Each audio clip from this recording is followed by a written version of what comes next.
भाइयों तथा बहनों सबने સ્વકર્તા હેતુથી છે આપણને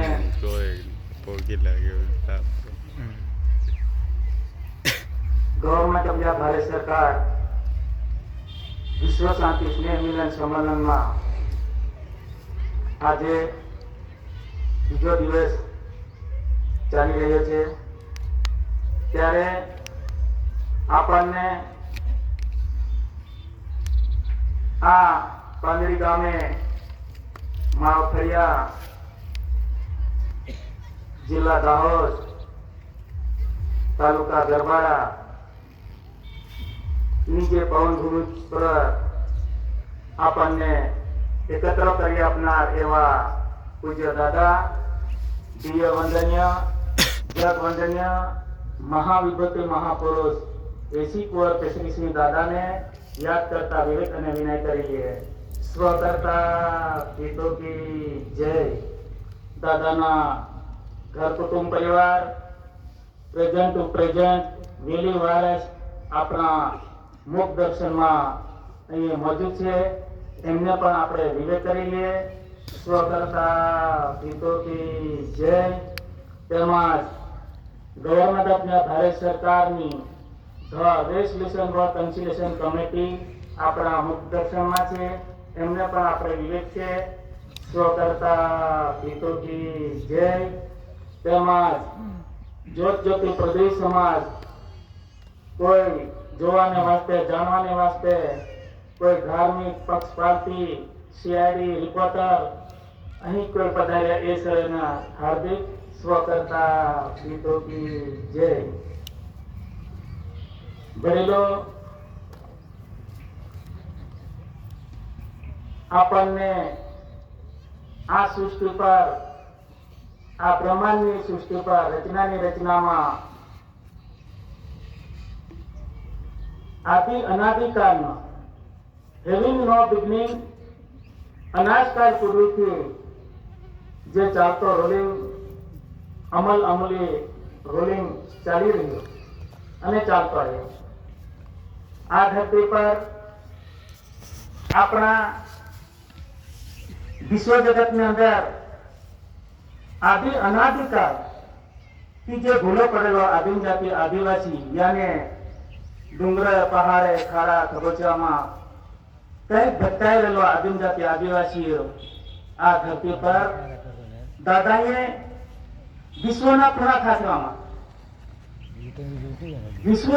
ખાસરામાં પડેલો આદિમ જાતિ આદિવાસી ભાઈઓ પર આ ધરતી પર કોઈ બેલી ના હતી પરંતુ દાદાએ આજે આ વિશ્વ જગતની સામે ગવર્મેન્ટ ઓફ ભારત સરકારનો first word of the category covering all part વિશ્વ ભાગે આવી જતો પુરુષ ને જે દાદાને જે માયનો મળ્યો છે એ માયના એના છત્રછાયાના હેઠળ આપણે અહીંયા બેઠા છે ત્યારે આપણે આપણો ભાને જ ના હતો જ્ઞાને ના હતો ત્યારે આપણને આજે એક આપણને દાદા આપણને ગર્વ થાય કે આપણે ક્યાં ભટકાયેલા હતા ક્યાં ભટકાઈ ગયા હતા પરંતુ આજે દાદાએ વિશ્વના ખૂણા ખાસરામાંથી આવી આપણને આદિ અનાદિકાળને સ્વ બચાવ માટે ગવર્મેન્ટ ઓફ ભારત સરકારના પરસ્પેક્ટિવ ડોક્યુમેન્ટ તરફ આપણને અભ્યાસ કરવા માટે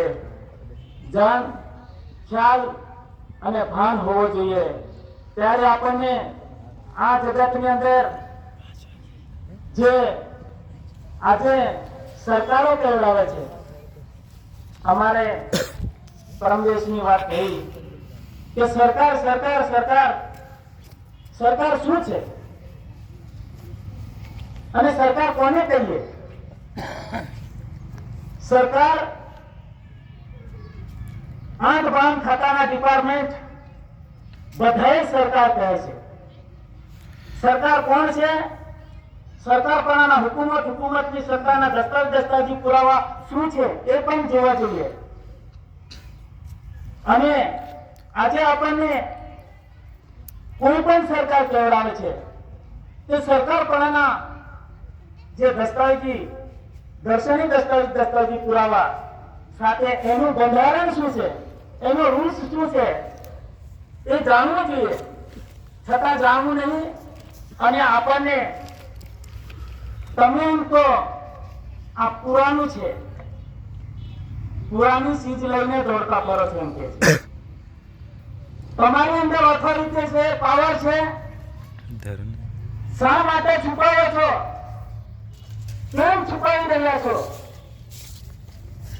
એનો ખુલાસા થવા ઘટે.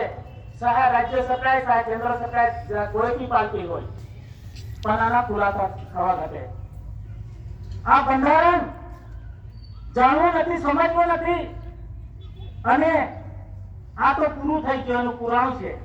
શું પૂરું થઈ ગયું, શું પુરાણું છે, શું જૂનું છે, એનો ખુલાસો થવો ઘટે. કેમ નહીં કરવો જોઈએ, કેમ નહીં કરતા? એના માટે first April government of Bharat સરકારની રેસોલ્યુશન ફોર કન્સિલિએશન કમિટી તૈયાર છે. ખુલાસા થવા ઘટે. કોઈ પણ સરકાર હોય, સરકાર પણ હુકુમત ચલાવતો હોય, તો એનું બંધારણ શું છે તે બંધારણ જાણવું જોઈએ, સમજવું જોઈએ. આજે જે આદિવાસી ભાઈઓ પાસે અને આદિવાસીઓના દરેક ભાઈઓને પૂરા વિશ્વ જગતની અંદર જે જીવ માત્રોને છે, એ જીવ માત્રોના આજે હેરાનગતિ ચાલી રહી છે. આજે કેવી પરિસ્થિતિ આવી રહી છે, અને એ પરિસ્થિતિ કેવી પરિસ્થિતિ લાવવામાં આવી છે.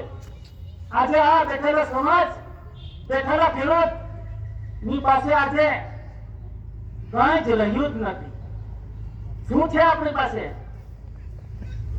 આ જગતની અંદર આપણને આટલો બધા આ લોકો હરેક તલાટીઓ ખેડૂતો પાસેથી ભાઈઓ બેટા લઈ અને શું કરી રહ્યા છે બધું તપાસ કરી અને આજે આ ધરતી પરના આદિમ જાતિ આદિવાસીને પાયરોલ બનાવી દીધા છે.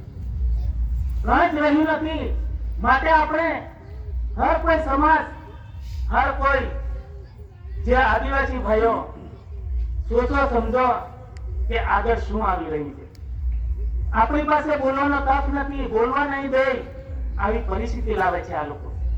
ત્યારે એનો અભ્યાસ કરો. ગવર્મેન્ટ ઓફ ભારત સરકારના પર સેફ્ટી ડોક્યુમેન્ટ, દસ્તાવેજી પુરાવાની સાથે આપણે અભ્યાસ રહેવો જોઈએ અને અભ્યાસ કરવો પડશે. કારણ કે પરમ દિવસે અમે આ બાબતમાં ચર્ચા કરી કે ભાઈ આ પુરાણી ચીજ છે. શું પુરાણી ચીજ છે? દસ્તાવેજ જૂના થઈ ગયા છે, આ હવે ચાલે નહીં એમ કે. તો પૂરું કહ્યું, પાણી બદલી નાખો, હવા બદલી નાખો, ધરતી બદલી નાખો, તમારી અંદર પાવર હોય તો બદલી નાખો. જ્યાં સૃષ્ટિનો આ બ્રહ્માંડની રચના થઈ છે તે ધારણા આજે સત્યમે જે ચાલે છે અને ચાલુ છે, અમલમાં છે. કયું વસ્તુ પુરાણું છે તે અમને બતાવો. તમે કેમ પુરાણું કરીને અમને ઇનકાર બહિષ્કાર કરી જાય છે? એને કુદરતી રહે ઇન્સાફ થવો ઘટે આ બાબતમાં. અને એના માટે ગવર્મેન્ટ ભારત સરકારની રેસોલ્યુશન કન્સિલિએશન કમિટી ખુલાસા કરવા માટે તૈયાર છે. સરકાર કોઈ પણ સરકાર પણ દસ્તાવેજી પુરાવા સાથે હું સરકાર કેવડાવતો હોય તો કેન્દ્રનું રેવન્યુ હોય તો કેન્દ્રનું રેવન્યુ કેન્દ્ર અંદર લખવું જોઈએ. તો ભારત સરકારનું રેવન્યુ છે, ભારત રેવન્યુ ઇન્ડિયા છે. શા માટે તમે ભારત સરકારનું ખાવાનું છે ને કેન્દ્ર સરકારના ગીત ગાવા છે એ ચાલી શકશે નહીં અને ચલાવવામાં આવશે નહીં. ખુલાસા થવા ઘટે. અમે કોઈ આટલા વર્ષોથી સમાજને કોઈને ગુમરાહ કરવામાં આવતો નથી, પબ્લિકને ગુમરાહ કરવામાં આવતો નથી. કેમ તમે આના સામે જોતા નથી ઓફિસરો? આને ખુલાસા થવા ઘટે. અમારી વિનંતી છે કે ખુલાસા કરવા જોઈએ. સરકાર કોની ખુરશી પર કોણ ચડી બેઠો અને વટહુકમ કરે છે, છતાં બી આ જોવા રાજી નથી. એટલે આ જે ચાલી રહ્યું છે એ ચલાવવા નહીં આવે ને ચાલશે પણ નહીં. એટલે આપણે વડીલો જે બી છે, જે આજ દિન સુધી આપણને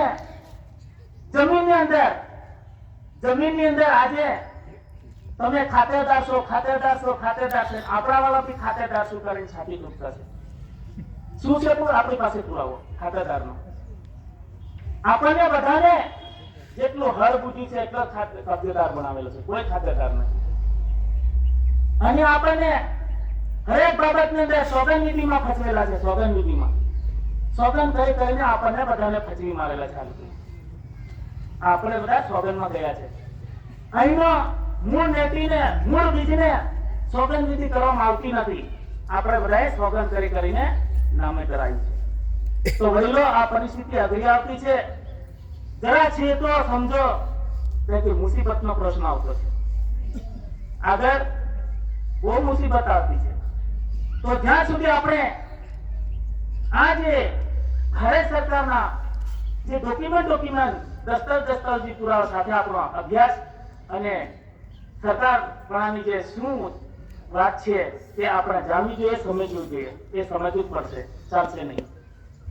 અત્યારે દરેક જગ્યા પર જે જમીનની જે માપણી ચાલી રહી છે એમાં આરેક જગ્યા પર એલ શબ્દ મૂકવામાં આવે છે કે આપણને કોઈને ખબર નથી પડતી શું કરી બેઠા છે. આ પરિસ્થિતિ એટલી બધી ભયંકર આવે છે. જેટલી બી જગ્યાઓ છે અનામત એરિયો ખાલી કરવા માંગે છે. ત્યારે અમે એમ ભાઈને કીધું, ભાઈ જમીન સરકારની છે. ના ના, એમ કે આ તો આપણી ને, આ ખાતાની છે. ભાઈ આ ખાતાની જમીનની અંદર કદાચ સોનું નીકળ્યું તો પછી કોનું કહેવાય છે? તો કે સરકારનું. તો સોનું નીકળ્યું તો સરકારનું, ચાંદી નીકળી તો સરકારની, ડીઝલ નીકળ્યું તો સરકારનું, ઓઇલ નીકળ્યું તો સરકારનું, કેરોસીન નીકળ્યું તો સરકારનું, પેટ્રોલ નીકળ્યું તો સરકારનું. તો પછી આ સરકાર સાબિત થવી જોઈએ. આ પ્રશ્ન અલગ છે. એમ આ વિચારવા જેવો શબ્દો છે. આ તમે એમ કહો છો કે આ ખાતાનું છે, તમારું ખાતાનું છે, તો ખાતાની જમીનની અંદર કદાચ ઓઇલ, પેટ્રોલ, ડીઝલ નીકળ્યું તો આ વાત અમને સમજાતી નથી. એ અમને સમજણ પાડો. દરેક જમીન છે એ જમીન ગવર્મેન્ટ ઓફ ધ ભારત સરકારની જમીન છે. Only for the government of the Bharat સરકારની જમીન છે. તમે એના ભાગલાવાદી પાડીને આજે જગતની અંદર આ વાળા પાડી નાખ્યા અને આ આદિવાસીઓના અંદર ઝઘડાઓમાં ફસવી નાખ્યા. આદિવાસીઓ એટલાને પહોંચીને ભાવ ચટાવી દીધો ને આપણે ચાટતા રહ્યા. સાહેબ કરે તે બરાબર, સાહેબ કરે તે બરાબર. તો વડીલો, આપણે હવે આ તરફ આવો, બાપના ઘર તરફ આવો. બાપ આપણા માટે કેટલી મહેનત કરી બહાર જેલમાં જવું પડ્યું. 18 સાલ પેલા ગુનાના આરોપી બનાયા, 18 ફાંસીની સજા લગાવી. ઝેર ખવડાવ્યું આદિમ જાતિ આદિવાસીઓ માટે. વિશ્વની જગતની આસુરી શક્તિની જગતની બેડી તોડીને આજે દાદાએ ફર્સ્ટ વર્લ્ડ તેજી serving worker of the world વિશ્વ ભાગે આવેલી તો પુરુષ આપણા વચ્ચે આવી અને આપણને અહીંયા સુધી માર્ગદર્શન આપે છે. દુઃખે સુખે માર્ગદર્શન આપે છે. તો આપણે સમજવું જોઈએ, જાણવું જોઈએ. કેમ નથી આપણે જાણીએ? સમજવું જોઈએ કે આપણા વચ્ચે કોઈક આવી ગયો છે આપણને બચાવવા માટે. એટલું તો આપણને ગર્વ હોવો જોઈએ. તો વડીલો, શીખો, સમજો. આ દાદા સિવાય આપણી કોઈ જગતની અંદર કોઈ ગેલી નથી. સરકાર સિવાય આપણને કોઈ જગતની અંદર કોઈ ગેલી નથી. આ તરફમાં આપણે વળી જશું તો બાળ બચ્ચા, દીકરા દીકરી, કુટુંબ કબીલોને આપણે સ્વ બચાવમાં બચાવી શકશું. નહીં તો આપણી મુસીબત પરિસ્થિતિ આદરી છે. કારણ કે આજે આપણે કેવાયસી કરાવી નાખ્યું, બધું કરાવી નાખ્યું, લૂંટાવીને બેઠા છે. બહુ અઘરી પરિસ્થિતિ છે. આજે જે સમજણ કેવી રીતે આપણે સમજવાનું છે એમની સાથે બેસે તો આપણને ખબર પડે. એટલે વડીલો, જરા ધ્યાન આપો. મોકો છે, વળી જાઓ, બાપના ઘર તરફ વળી જાઓ. સમય છે હજુ, નહીં તો આ પરિસ્થિતિ ભયંકર આવતી છે. એટલા માટે વધારે અમે નહીં કહેતા, પરંતુ આ જે 100 રૂપિયાના ઘરનો જે સ્ટેમ્પ બાબતમાં અમે ખુલાસા માટે ગયેલા, એમાં ખુલાસો લાંબો છે, છતાં બી થોડો કહીએ કે આજે આપણે જે 100 રૂપિયાનો સ્ટેમ્પ છે એ કોઈ દુકાનમાં કે બજારમાં મળતો નથી. આ જે તેમ વેન્ડર છે એને લાયસન્સ આપવામાં આવશે, એના રોજમેલમાં નોંધણી થઈને ભારત સરકારની ત્રણ શાળામાંથી આ મળે છે, કોઈ બજારમાં કે ખાનગીમાં મળતો નથી. માટે 100 રૂપિયાના દર્શનના સ્ટેમ્પની અંદર આપણે લખીને ઉપર સુધી આપણે આપીએ છીએ. એને અરજી સમજે, એને પોતાને ભાન નથી વાંચવાનું સમજવાનું, ભાન જ નથી, તો એને સમજવું જોઈએ કે શું લખીને આપી છે અને સરકાર કોણ છે. આપણને એમ કે તમારી સંસ્થા છે, સંસ્થા એવું તમારી પાસે શું પુરાવો છે? એટલે એના માટે અમે પરમ દિવસે ઘણી બધી રજૂઆત કરી, ત્યારે આ ઉપર લખેલું છે કે હેવન્સ લાઇટ અવર ગાઈડ હેવિંગ નો બિગનિંગ નમસ્કાર પૂર્વી, જે લખ્યું છે એને પૂરેપૂરું એડ્રેસ છે કે ભારત સરકાર કોણ છે. એની અંદર દસ્તાવેજી પુરાવાની અંદર બધું જ આપેલું છે. ત્યારે અમે ડોક્યુમેન્ટ બધું બતાવ્યું અને એ બતાવી ત્યારે પોલીસ સ્ટેશનમાં કે આ બધું અમે આજે જાણીએ એટલે તમને કહીએ છીએ. તો આટલા વર્ષોથી જણાવીએ છીએ છતાં બી તમે આજે કેમ જાણ્યું? તો કે અમે નવાજીના આ સ્ટાફ બદલાય, પેલો બદલાય તો આવતો જાય છે એટલે અમે આજે જાણીએ, એટલા માટે તમને અમે બોલાવીને અમે તમારી સાથે ચર્ચા કરી. તો દરેક ઓફિસરોની અંદર આપણા ભાઈઓની પાસે, આપણા ભાઈઓને સામે આ આદિજાતિ આદિવાસી જ્ઞાને એસી સમાજ ઉપર જે વિજિલન્સ તપાસ નીકળી છે, વિજિલન્સ તપાસની અંદર શરૂ કરી છે આ લોકો. માટે આપણે જેમ છે તેમ જેટલું છે તેટલું એનો અભ્યાસ સાથે બોલજો, અભ્યાસ સાથે રહેજો. કારણ કે આજે સરકારના હુકુમત દસ્તાવેજી પુરાની અંદર એની અંદર જે બંધારણ લખેલું છે અને બંધારણની અંદર કઈ રીતે બન્યું છે તે તમામ આપણે એને બતાવીએ અને માનવતા ના રહે, આપણે એને સમજણ આપવા છે, આપણે પણ સમજવાનું છે. એટલા માટે દરેક ભાઈઓને વિનંતી છે કે જે કંઈક ખોટું થઈ રહેતું હોય ત્યાં પણ આપણે થોડું ધ્યાન આપવું અને આપણે પણ ધ્યાન લેવાની જરૂર છે. સમાજે બીજી જે તપાસ થાય છે એની અંદર અનેક શબ્દોની અંદર આપણને સાંભળવું પડે છે, એટલા માટે આપણે સમજવું પડશે અને ખોટું ના થાય, વ્યવહારમાં ખોટો અફસોસ ના થાય એ આપણે ધ્યાને રાખવાનું છે. અને જે અભ્યાસ કરતા રહેજો અને આગળ ઘણું બધું કહી નાખ્યું છે. આપણી પાસે સમય નથી એટલે આટલું કહી આપ સમાજ પાસે હું બેસવાની અત્યારમાં શું કરતા